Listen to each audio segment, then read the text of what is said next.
(7월입니다) 새로운 시간이 우리들에게 주어졌습니다.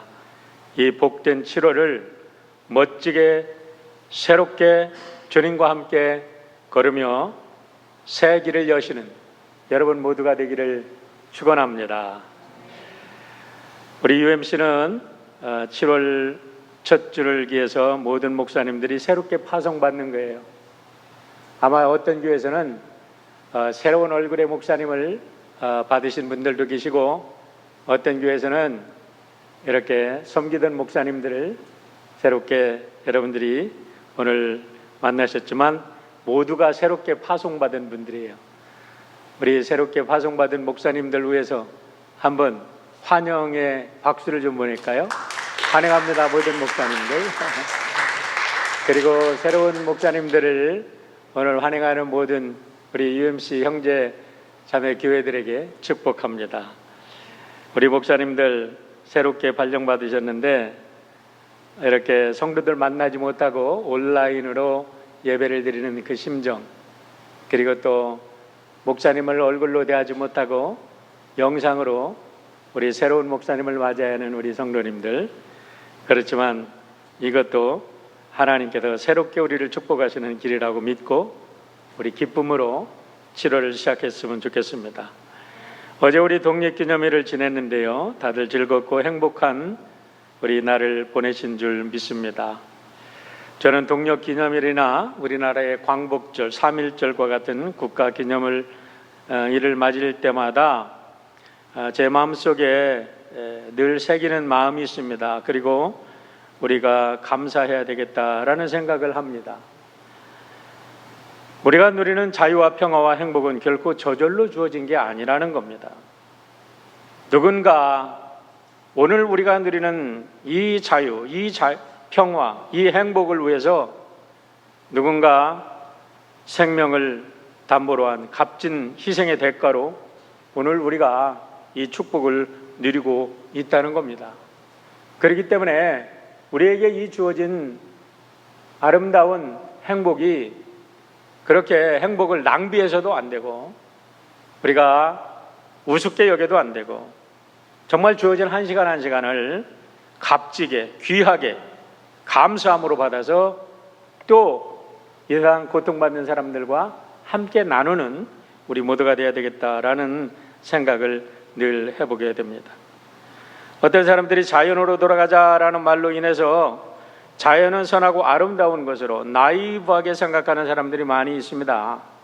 우리 계몽주의 철학자 장자크 루소가 자연으로 돌아가자 그렇게 많이 주창을 했는데요, 막상 그 사람은 자연으로 돌아간 사람이 아닙니다.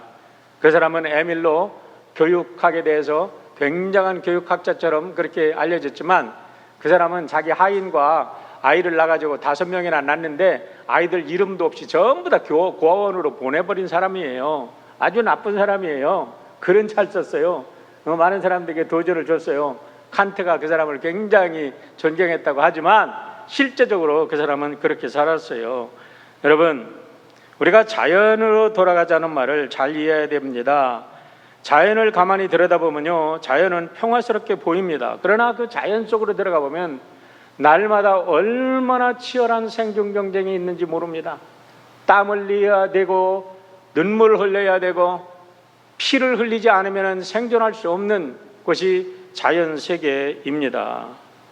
오늘로 꼭 올해로 꼭 100세가 되시는 우리 철학자가 계시죠? 김형석 교수님이십니다. 원로 학자시면서 참 많은 존경을 받는 분인데, 저도 그전에도 그분의 책을 읽었지만 나이가 먹어서 읽어서 그런지 요즘에는 한마디 한마디 한글 한글이 그냥 가슴에 맺히도록 그렇게 느껴지는, 이제 책을 하나 봐도 다르게 느껴지는 그런 감정이에요. 참, 그런데 그분이 98세에 책을 출판한 책이 있습니다. 우리에게 왜 기독교가 필요한가. 근데 그 서문에 이런 이야기들을 그리고 얘기하고 계세요. 그분이 아주 절친하게 지냈던 안병욱 교수, 우리 숭실대학교의 철학자였죠. 근데 안병욱 교수하고 서울대의 사회학과 한우근 교수하고 유럽 여행을 하시고 돌아오셔가지고 서로 토론을 했답니다. 그래 토론한 결과가 뭐냐? 참 어느 나라가 어떤 종교를 갖느냐, 어떤 사상을 갖느냐에 따라 그 나라의 운명이 달라진다. 그런데 어떻게 이렇게 달라질 수가 있느냐? 그러면서 그분들이 셋이 공통으로 얘기한 게 뭐냐? 이왕 믿을 거면 기독교를 꼭 믿되 개신교를 꼭 믿어야 되겠다. 그분이 전 세계를 다 돌아다니면서 비교를 해본 거예요. 어떤 종교를 가진 나라가 참 살기 좋은 나라냐 했더니 특별히 개신교를 신앙으로 하는 그런 나라의 사람들이 풍요로운 삶을 살더라는 거죠. 여러분, 우리가 자연은 다스리고 통제하지 않으면요, 자연이 우리를 통제하고 맙니다. 이거는 성경의 원리입니다. 성경에 하나님께서 인간을 하나님의 형상대로 만드시고 생육하고 번성하고 충만하라, 이거는 모든 생물들에게 다 주신 축복이에요. 근데 사람에게만 독특하게 두 가지를 더 주셨어요. 뭐냐? 정복하고 다스리라 라는 거예요. 정복하라는 말을 막 사람들이 비판해가지고 착취하라, 그래서 이 말 때문에 세상이 착취되고 세상이 익스플로이테이션, 너무나 막 이렇게 살기 나쁘게 되었다, 그렇게 비판하는 사람들이 있는데, 여기서 정복하라는 건 절대 그런 의미가 아니죠.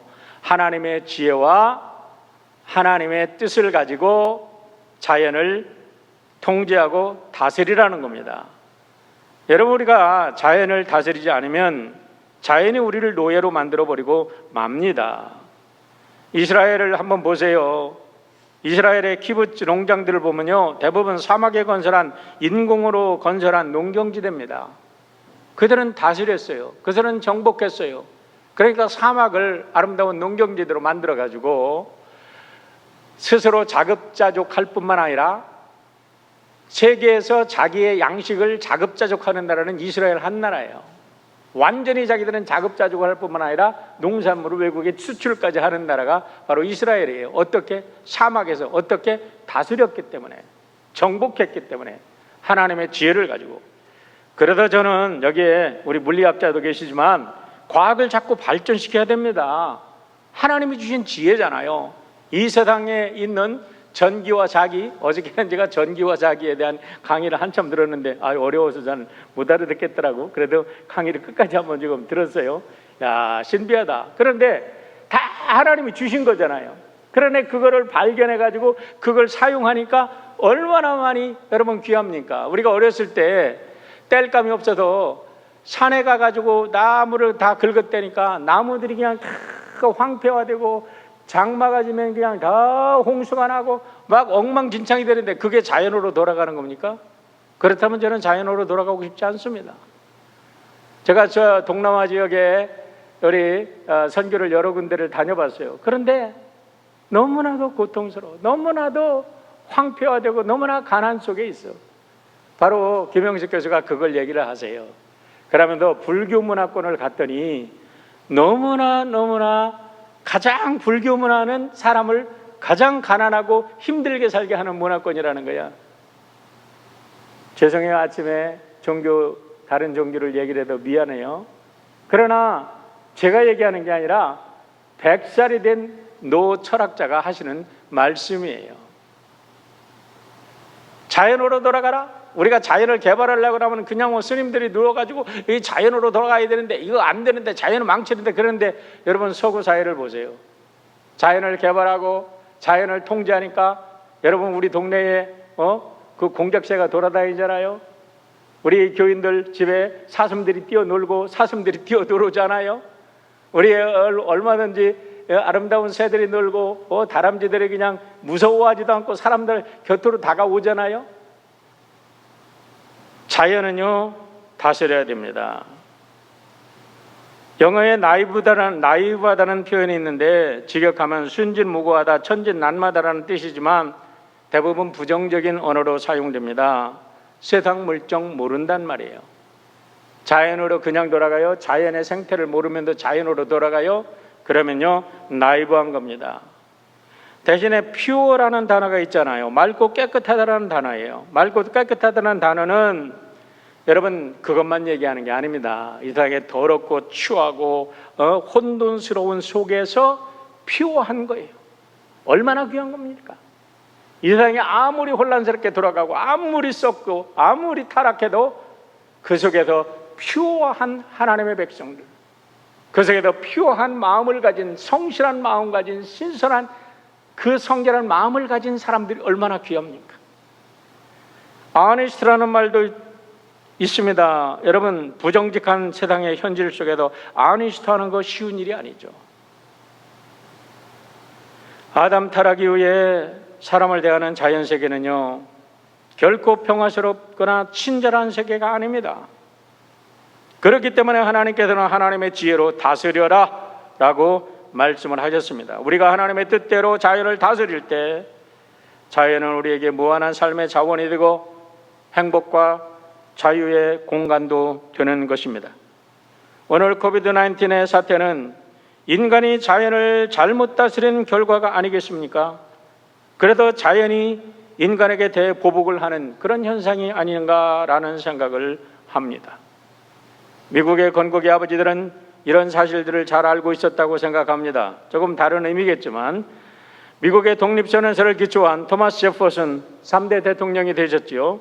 그분은 다음과 같은 불변의 진리를 인류의 가슴속에 새겨 주었습니다. 길지 않은 독립선언서인데요, 거기가 이게 4파트로 나눠져 있습니다. 그런데 2파트, 2장이라고 되는 그 첫 번째 부분에 이렇게 말하고 있습니다. 우리는 이 같은 진리들을 자명한 진리로 받아들인다. 창조주는 몇 개의 양도할 수 없는 권리들을 부여했는데 하나님께서 우리들에게 certain unalienable right, 다른 사람에게 결코 양도해서는 안 될 권리를 줬는데 그게 뭐냐? Life, liberty, the pursuit of happiness. 생명과 자유와 행복에 대한 추구라는 거예요. 이거는 남이 주는 게 아닙니다. 이거는 싸워서 쟁취하는 거예요. 자연과 더불어 싸우면 싸워야 되는 거죠. 정복하려고 하면 정복을 해야 되는 거죠. 다스리는 거죠. 가만히 나이브하게 앉아있다고 누가 갖다 주는 게 아니라는 거죠. 이 독립선언서를 작성한 토마스 제퍼슨이 프랑스 공사로 있을 때에 그가 네덜란드가 그 조그만 나라가 어떻게 스페인의 그 어마어마한 해양을 다스리는 그 나라와 싸워가지고 독립했는가, 그런 거를 읽으면서 그가 이제 자기의 친구, 미국에서 의회가 열리니까 공사로, 프랑스 공사로 미국까지 올 수는 없어요. 지금 같으면 비행기 타고 오겠지만 그때 당시 어떻게 오겠어요? 몇 달씩 걸려야 되는데 배를 타고. 그러니까 편지를 씁니다. 그 편지 속에 유명한 말이 있어요. 이거 인류 역사의 모든 사람들의 가슴속에 새겨져 있는 말이에요. 윌리엄 스티븐 스미스에게 쓴 말인데 이런 말입니다. 자유라는 나무는 때때로 애국자들과 독재자들의 피에 의해 새롭게 되어야 한다. 그 피는 자유를 위한 필수적인 걸음이다 라고 말했어요. 여러분, 여기도 주목해야 할 것은요, 악당들과 싸우기 위해서 선한 사람들이 피를 흘려야 된다는 거예요. 자유라는 것은 저절로 주어지는 게 아니라 악당들과 싸워서, 생명을 걸고 싸워서 피 흘림 속에서 주어지는 값진 대가라는 거지, 가만히 있다고 주어지는 것이 아니라는 겁니다. 세상에는 살인자 가인의 후손들로 가득 차 있습니다. 그렇기 때문에 여러분, 내가 착하다고 다 되는 게 아니에요. 나이브해서는 안 돼요. 착해야 되죠. 선해야 됩니다. 그러나 지혜로워야 됩니다. 지금도 지구 구석구석에는 이 시간에도 자유와 평화와 행복을 추구하기 위한 선과 악의 치열한 싸움은 계속되어지고 있습니다. 우리 모두 비록 피를 흘리는 건 아니지만 날마다 우리의 삶의 현장에서 우리의 가족을 지키기 위해서 땀 흘리고 눈물 흘리고 때로는 피를 흘리는 거 아니겠습니까? 그렇지 않으면 누가 우리의 가족을 지켜줍니까? 누가 우리의 가족의 행복을 보장해 줍니까? 우리의 눈물과 땀을 아껴서는 안 되는 겁니다. 앞으로 홍콩 사태를 지켜보십시오. 여러분, 지금까지 누렸던 자유 이제 공산국가에서 통제당합니다. 그들이 오늘까지 누렸던 자유를 다시 찾기까지 얼마나 많은 피를 흘리는지 전 세계가 주목하고 바라보고 있어야 될 것입니다. 오늘날 대한민국이 북한의 문제를 잘못 다뤘다가는 우리도 민족도 똑같은 자유를 잃고 그 자유를 찾기 위해서 얼마나 많은 피를 흘려야 될지 아무도 모르는 거예요. 그렇게 되지 않기를 간절히 바랄 뿐입니다. 조지 플로이드의 사건도요, 길고 넓게 보면 동일한 거예요. 사람들이, 모든 사람들이 함께 자유와 평화라 함께 더불어 살기 위한 한 그런 방편으로 그런 사건들이 일어나고 있는 거지. 오늘 우리가 주님의 십자가를 다시 묵상합니다. 여러분, 주님의 십자가의 묵상 통해서 우리에게 구원이 주어진 것은 하나님의 아들조차 피를 흘리고 하나님의 아들조차 그의 생명을 우리에게 내어주신 그 대가라는 것을 결코 잊어서는 아니 될 것입니다. 그러면 우리는 이 세상의 악당들을 어떻게 우리가 싸워서 이겨야 합니까? 칼과 총으로 이겨야 되는 겁니까? 아니지요. 오늘 우리 주님께서 십자가 위에서 보여주신 것은 그 십자가의 복음의 진리를 바로 깨닫고 바로 알아서 사람들의 가슴 속에 그 십자가에 피 묻은 복음의 진리를 바로 증거해야 이 땅이 더불어 자유와 평화와 행복을 모든 사람들이 함께 누리게 될 줄 믿는 것입니다. 오늘 본문에서 우리는 온 인류의 죄악을 용서하시기 위해 십자가 위에서 물과 피를 다 쏟으신 예수님의 죽음에 대한 이야기를 다시 듣게 됩니다. 이건 어려서부터 너무 많이 들었어요. 너무 많이 이제 sick and tired 그러지 마시고 진정이 본질이 무엇인가를 바로 한번 다시 깨닫고, 여러분 코비드-19으로 인해서 절망했습니까? 좌절했습니까? 지쳤습니까? 그렇다면 오늘 이 복음의 이 진술을 다시 깨닫고 다시 일어나는 축복이 여러분 모두에게 있기를 축원합니다. 오늘 본문은 예수님께서 십자가에 달려 죽은 사건입니다. 죽을 것이 아니라 죽은 사건, 피 흘린 사건, 역사 속에서 실제적으로 일어난 사건입니다. 그러면 이 사건 속에 어떤 의미가 담겨 있는가를 우리는 분명히 알아야 합니다.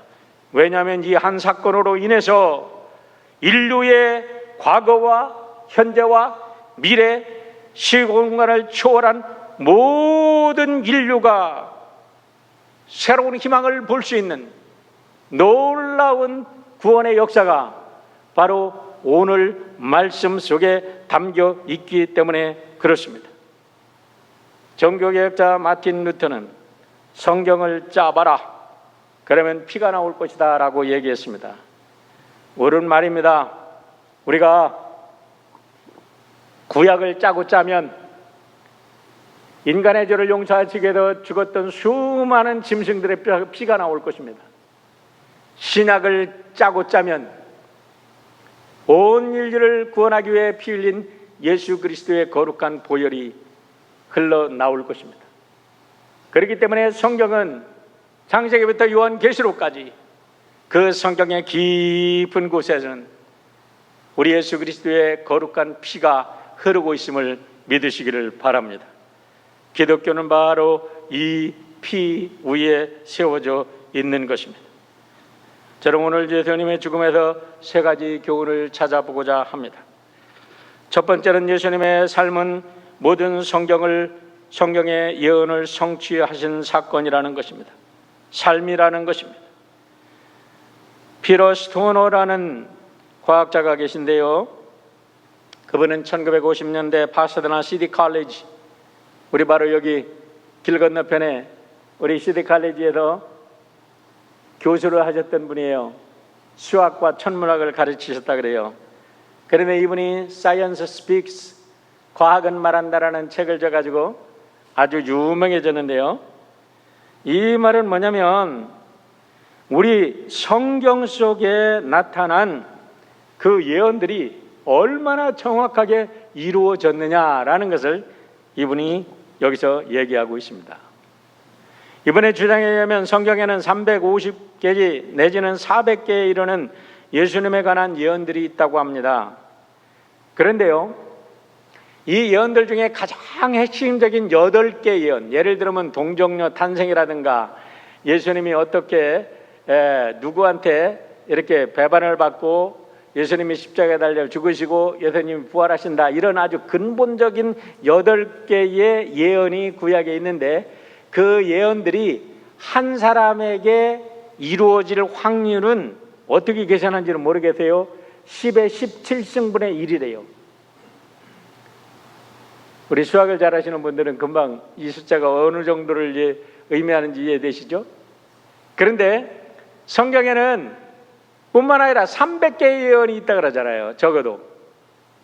그런데 이걸 갖다가 48개의 예언으로 줄여서 48개의 예언만 뽑아서 이것이 한 사람에게 이루어질 확률은 10의 157승분의 1이랍니다. 이거는 수학적으로는 계산이 안 되는 거예요. 이분은 어떻게 계산하는지 모르지만. 다시 말하면 우리 예수님께서 십자가에 달려 성경의 예언을 이루고 죽으신 것은 결코 우연이 아니라 하나님의 절대적인 섭리 속에서 이루어진 것을 믿으시길 바랍니다. 오늘 본문 요한복음 19장 36절을 보십시오. 이 일이 일어난 것은 그 뼈가 하나도 꺾이지 아니하리라. 한 성경을 응하게 하려 함이니라. 여러분, 여기서 요한이 강조하고 있는 것은 뭐냐면 The scripture would be fulfilled. 성경이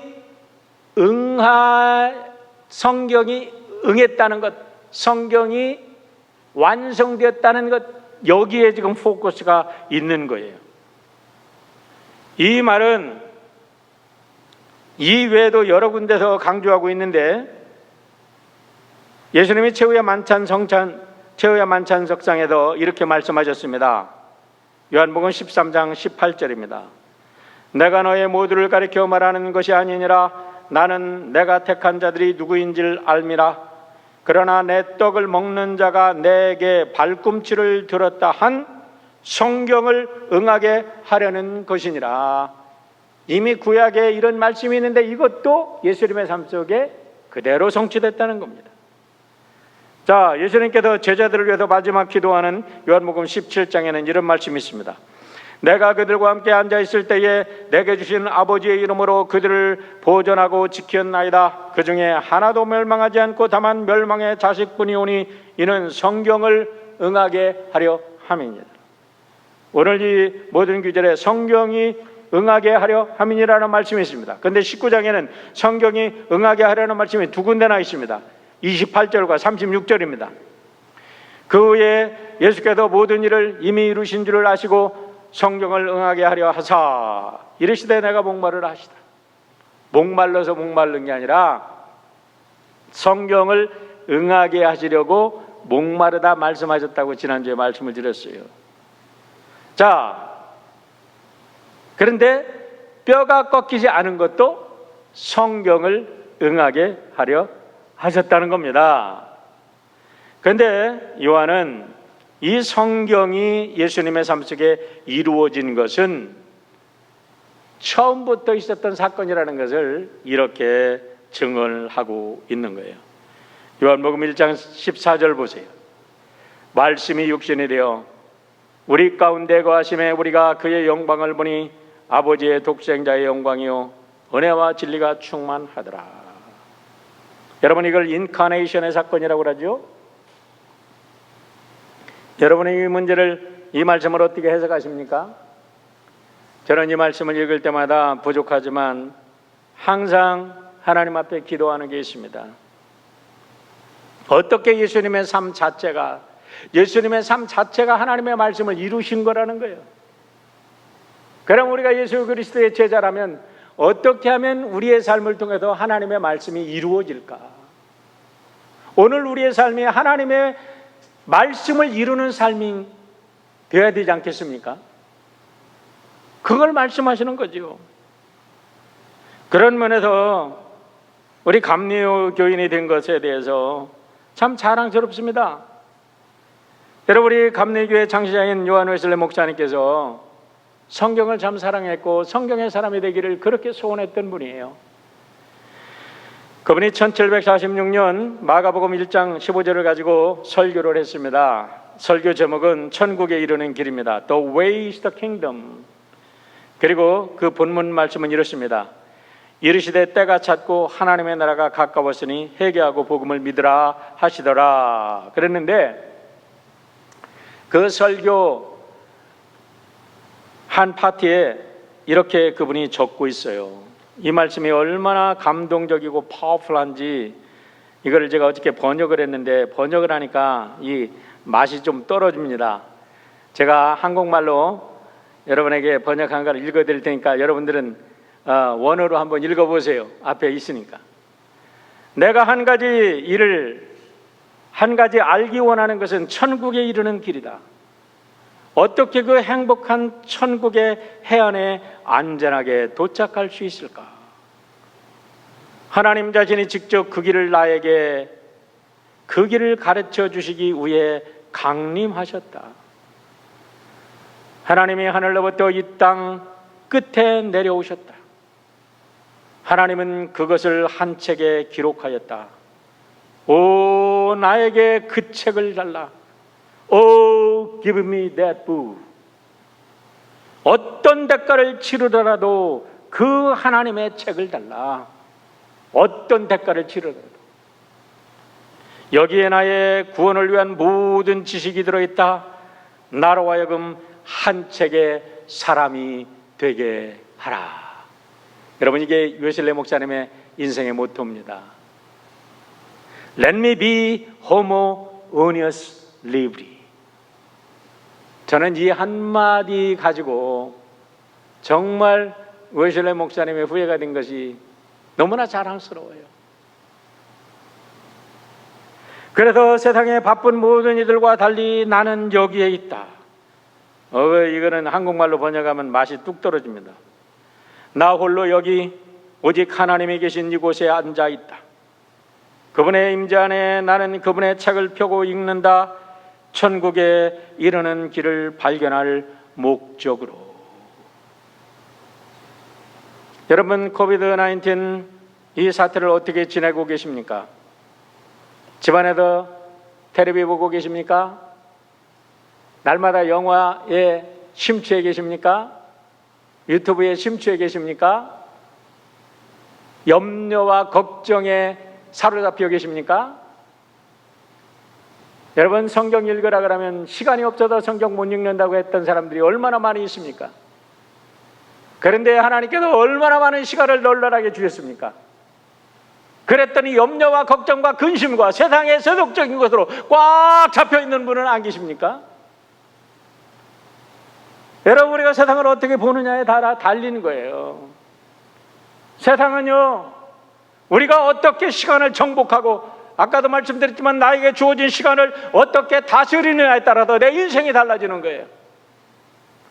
90일 성경 통독에 참여하는 분들의 시어링을 보면서 제가 참 은혜를 받아요. 여러분의 나눔에 대해서 정말 감사해요. 제 아내가 나누는 걸 보여주면서 감격해요. 성경 읽을 전에 계속 공부하시는 줄 믿습니다. 새벽기도 기쁨의 언덕을 가지고 매일 함께 참여하고 함께 기도하는 분들 감사를 드려요. 여러분, 이와 같이 주어진 시간을 어떻게 활용하느냐, 이것도 하나님께서 우리에게 주어진 이 시간을, 내 생명을 어떻게 우리가 창조하고 다스리고 정복하느냐, 주어진 시간입니다.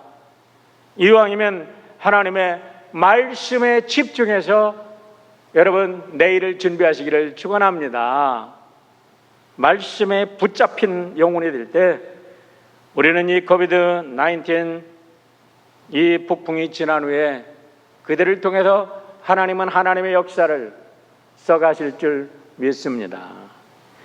두 번째, 나의 죄를 씻기 위해 대속의 어린 양이 되신 예수님의 모습을 보아야 될 것입니다.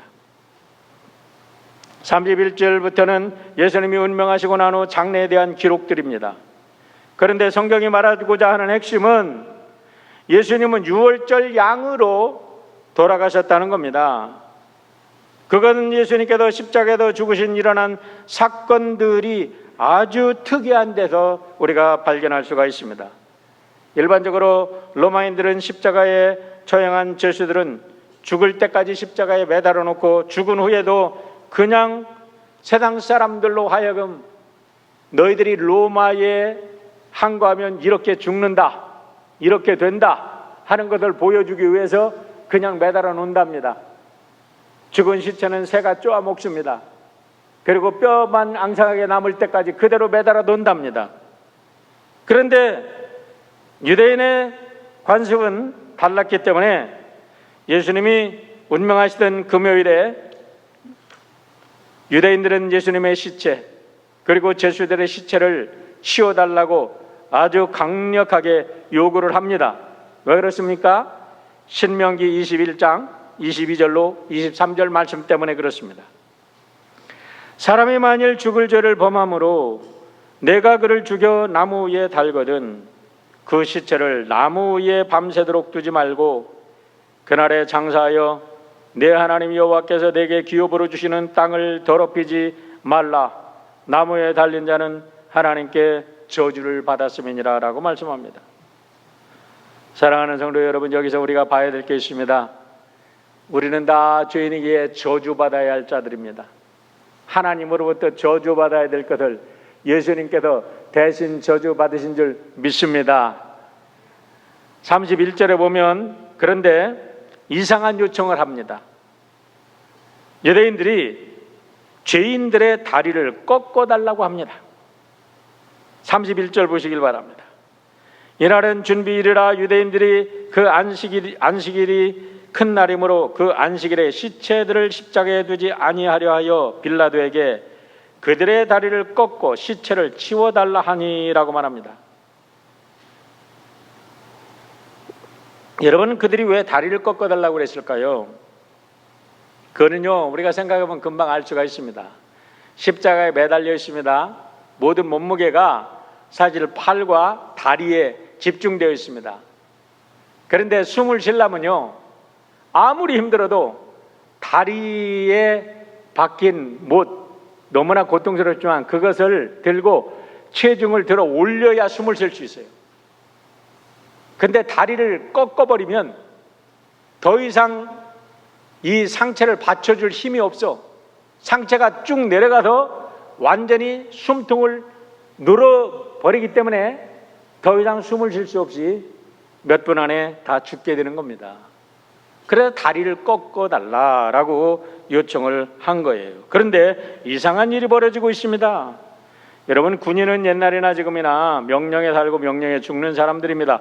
그런데요, 이 로마 군인들이 자기들의 상관의 명령을 어겼다는 겁니다. 어떻게 어겼어요?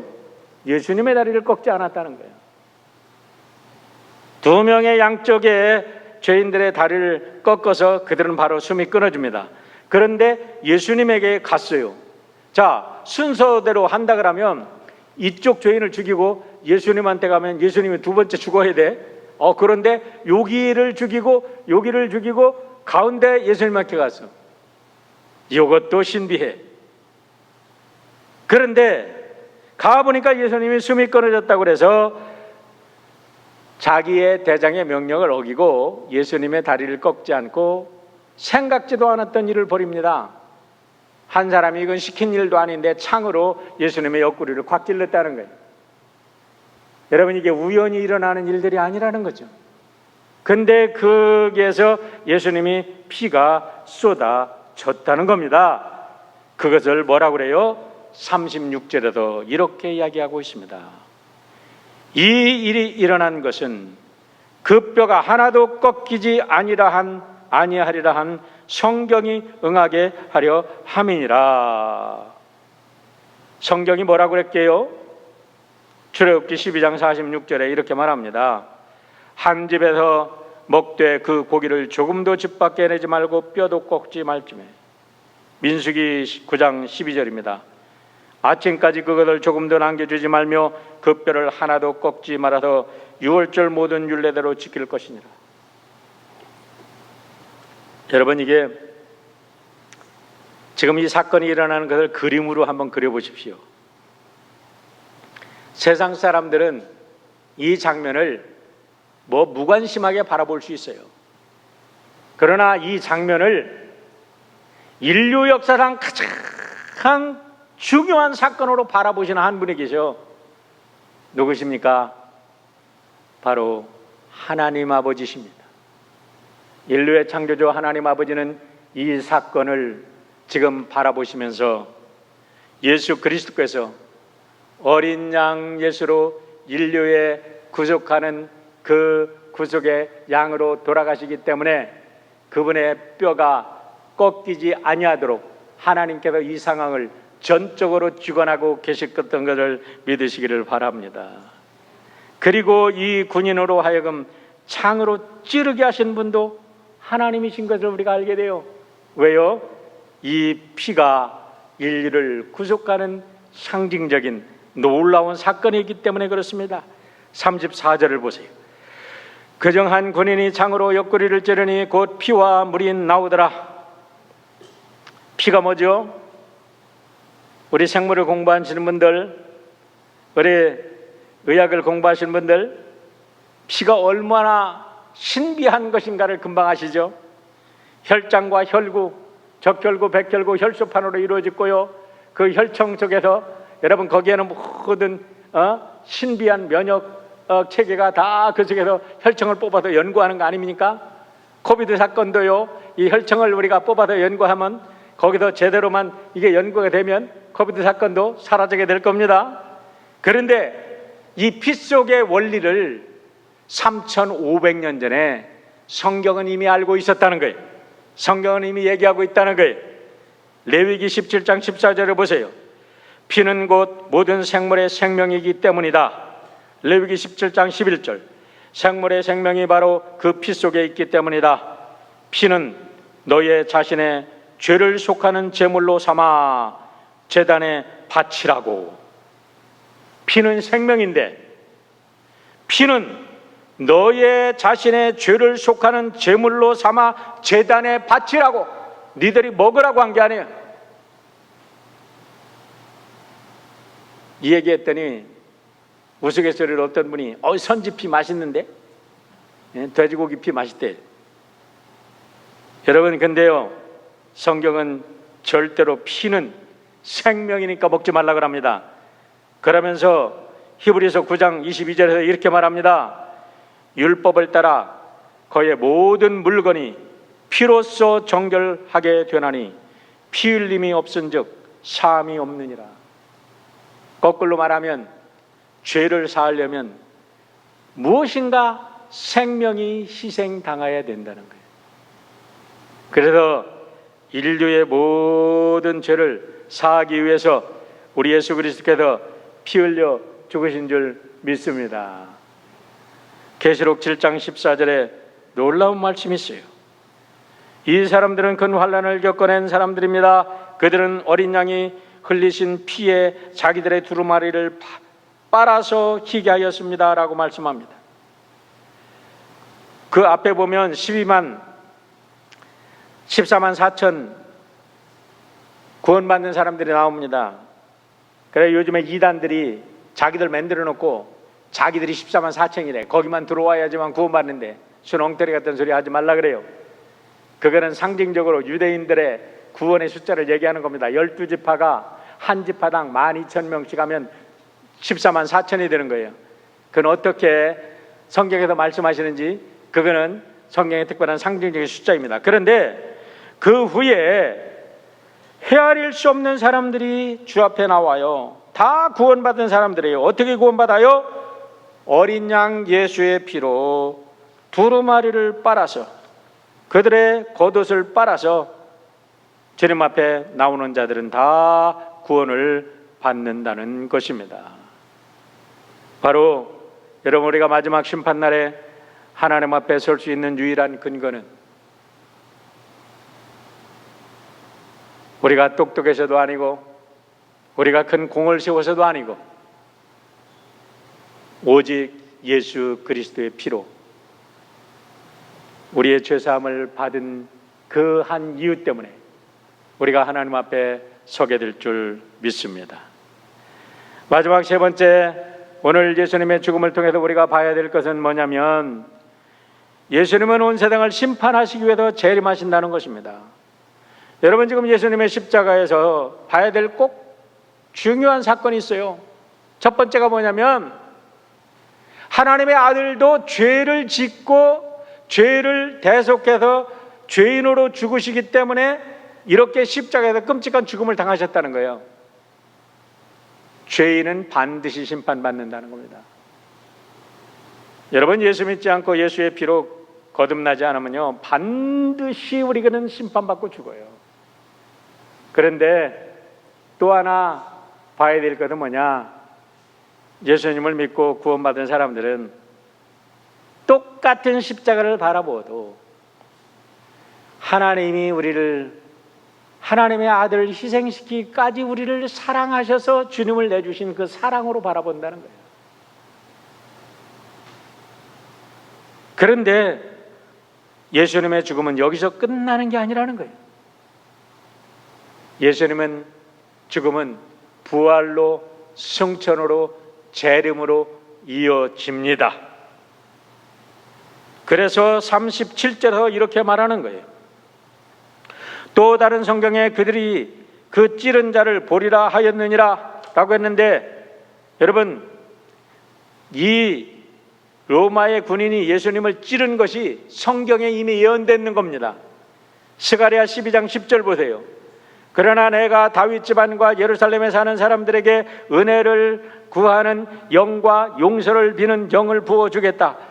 그러면 그들은 나 곧 그들이 찔러 죽인 그를 바라보고서 외아들을 잃고 슬피 울며 맏아들을 잃고 슬퍼하듯이 슬퍼할 것이다 라고 말하는데요, 이상한 문장이 나옵니다.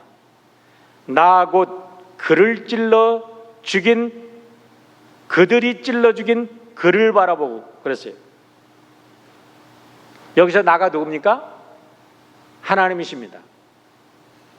근데 그들은 나 곧 그들이 찔러 죽인 그를 바라보고, 그를 누구예요? 예수님입니다. 앞에서는 나고 찔림을 받고 죽으신 분은 예수님이야. 그런데 하나님께서 이 한 문장 속에서 아들과 당신을 아이덴티파이 하고 계신다는 거예요. 나 곧 그를 찔러 죽인 그를 바라보고서. 하나님을 찔러 죽인 거예요. 하나님을 찔른 거죠. 그런데 보세요. 요한계시록 1장 17절입니다. 1장 7절입니다. 놀라운 성경의 기가 막힌, 이래서 성경인 거예요. 볼지어다 그가 구름을 타고 오시리라. 각 사람의 눈이 그를 보겠고 그를 찌른 자들도 볼 것이요 땅에 있는 모든 족속이 그로 말미암아 애곡하리니 그러하리라. 아멘. 할렐루야. 여러분, 여기서 우리가